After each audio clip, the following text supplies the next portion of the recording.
Hi everyone, it's Rachel back with the Shades of Orange, and today I'm here to bring you my updated top 10 science fiction books. I did a video like this a couple years back, and since then I've read a lot more science fiction, so I wanted to do this again.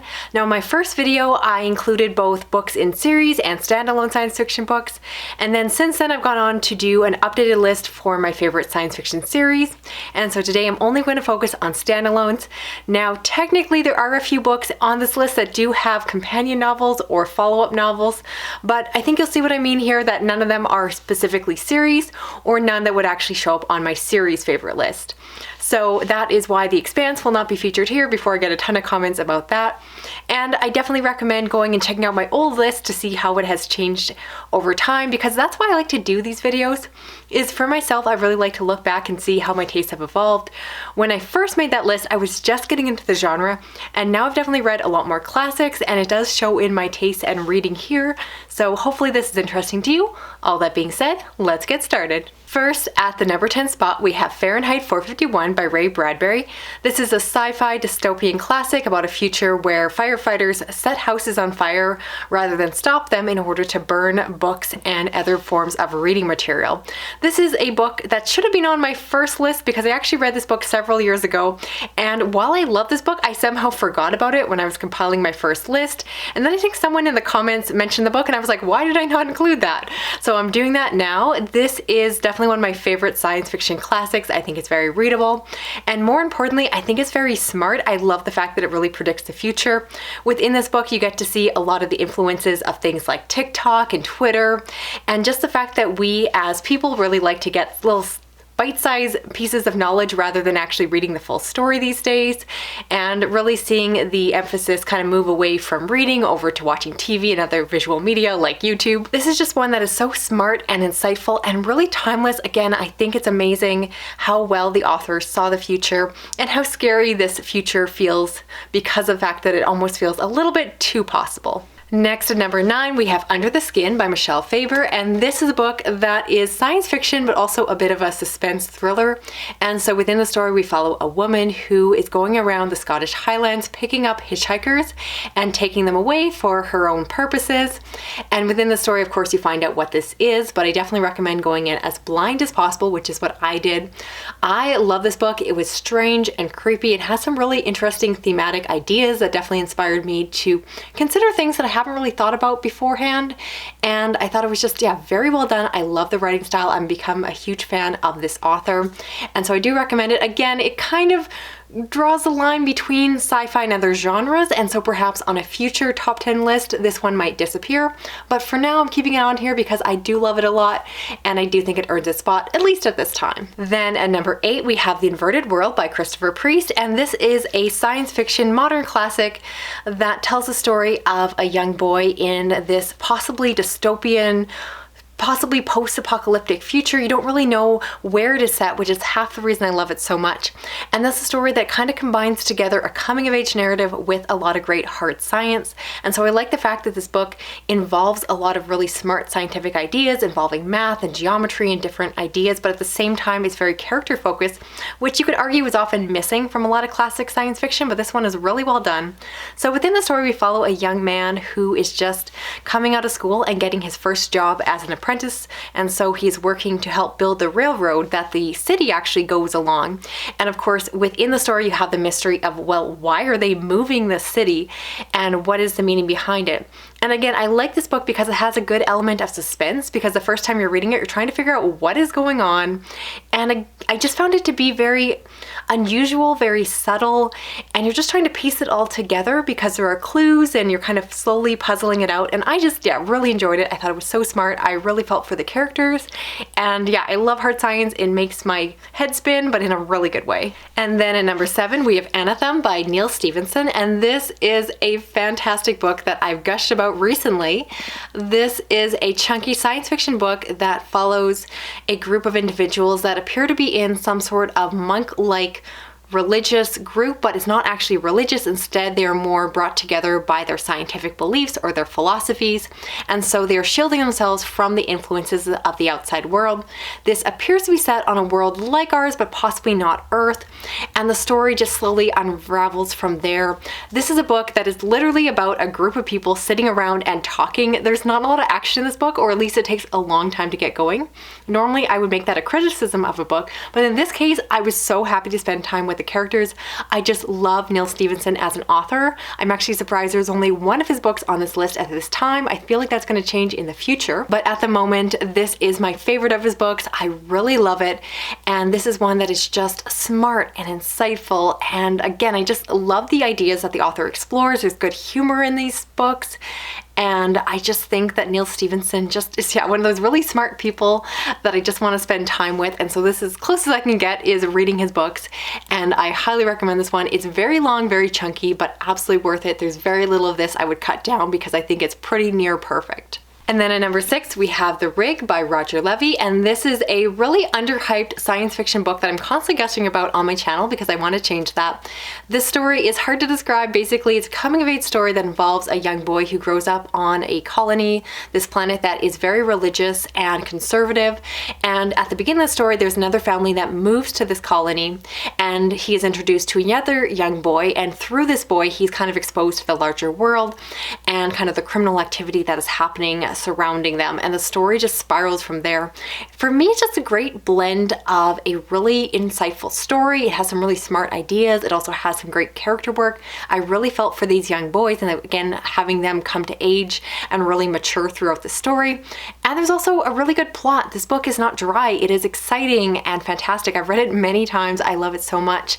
And again, it's just quite different than a lot of what I've read. It's a little bit out of the box, but not necessarily in a bad way. And in fact, obviously a good way, because I love this book and I really love more people to read it.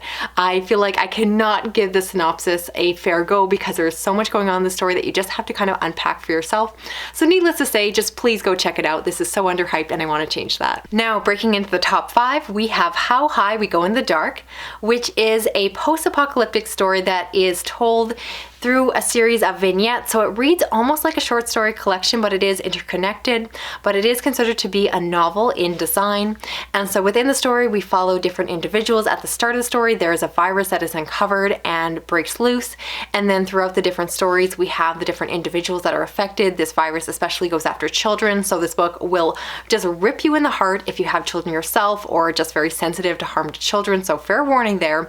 This book is very emotional, and for the most part, at the beginning, it reads like a very standard classic pandemic story, and so it has that element, and a lot of times I've read so many of them that often they can kind of blend together. They don't typically end up being that special, but this one was something different. You have to read it the whole way through because it went from being a good story to an amazing story with the ending that it had. It just left me with my jaw dropped to the floor, and I couldn't stop thinking about it. I was obsessed about it.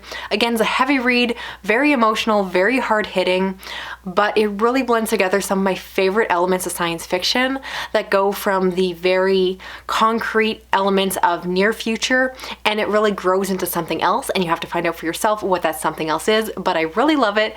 I'm going to keep it vague and just go tell you to read it for yourself. And then at number 4, we have The Martian by Andy Weir. I think you all know this is a standalone science fiction story that follows a man, Mark Watney, who is stuck on Mars and has to figure out how to survive and hopefully how to get home. This is one of my first books when I got into reading adult science fiction, and I really do think it holds up. I love the hard science in it. I love the humor. Mark Watney is an especially memorable character. Often I forget characters' names, but he is such a personality and it really rings true. I love the different perspectives. I loved getting to see how they puzzled out and solved the problems that came up. It definitely felt like MacGyver in space. And again, I feel like it's one that everyone knows, but it really does hold up. I've read it many times and it's definitely still a favorite. It used to be my number 1 spot. It's moved around, but it still is a fantastic book. And the fact that it's only number 4 is really no knock in the book, more just so the fact that my tastes are changing and I found a few new books that kind of have bumped it a little bit down my list, but still, again, a fantastic one. And then at number 3, we have Jurassic Park by Michael Crichton, and this of course is a sci-fi thriller about a theme park where they genetically engineer dinosaurs to come back to life, and things go horribly wrong from there. This has been turned into a movie that we all love, but but I gotta say, as much as I love the movie, I love the book even more. I think it's because it's more gruesome, you get more details, it's so smart. I love spending time with the characters, especially Malcolm, who I could just listen to him talk about science and philosophy all day long. This book is such a love letter to science, but also a warning about the challenge or danger of playing God and manipulating technology and genetics in certain ways. So I love the fact that this is a huge commentary on bioengineering, which is already happening. And yeah, I just think it's incredibly smart, but at the same time, it's like this action-packed ride with dinosaurs, and I love dinosaurs. So needless to say, this book has just gone up on my list with each reread, and yeah, I love it a lot. It's so much fun. And obviously I recommend it if you somehow have not read it yourself. And at number 2, we have The Martian Chronicles by Ray Bradbury. I think he's the only author to feature twice on this list, and definitely for a good reason. This is my favorite of his books. This is a collection of short stories that is written into a novel form. And so basically it follows a bunch of different interactions that Earth has as they go to explore Mars. They meet the local Martians, and things go well, perhaps horribly wrong. This I describe as one of the cutest first contact stories I've ever read. The Martians are adorable. I definitely recommend doing the audiobook because it just has this cozy feel to it, and you're kind of going along. And again, as always with these kind of vignette stories, some of the stories are perhaps more interesting than others and go in different directions, and you kind of see the Earth people come again and again and mess things up. And as the story goes on, you really get to see what the author is playing at. And so instead of this book really being about the Martians, perhaps more it's a reflection on humanity themselves. And yeah, I think it's so smart. It's so great. It's relatively short and it really packs a punch. I wouldn't change or take anything out of this book. And yeah, I think it's just brilliant. Definitely one that just gets better with each reread. And finally, at the number 1 spot, we have Blind Sight by Peter Watts, and this is a story that follows a group of individuals that are sent off to space to make first contact with some kind of alien presence. This story also blends in a little bit of horror because there are vampires within this world. However, this book leans a lot into hard science and philosophy, and so you actually get a credible reason for why vampires exist, and you get a lot of science behind them.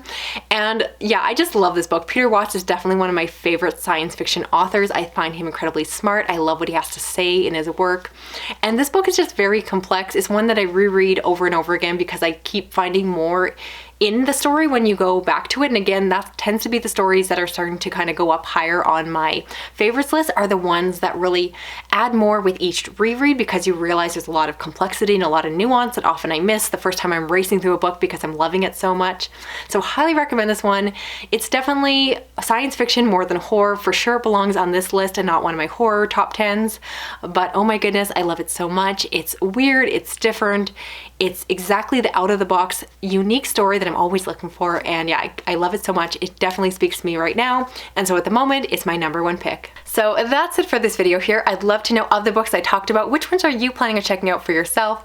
And also love to hear, what are your favorite science fiction books? You can give me a top 10, a top 5, or just a couple of favorites. So if you're new to my channel and still sticking around, maybe you want to subscribe. I do read a lot of science fiction, fantasy, horror, thrillers, and true crime. You can help me out by giving this video a thumbs up, sharing it around online. You can drop a comment, even if just a little emoji like a spaceship.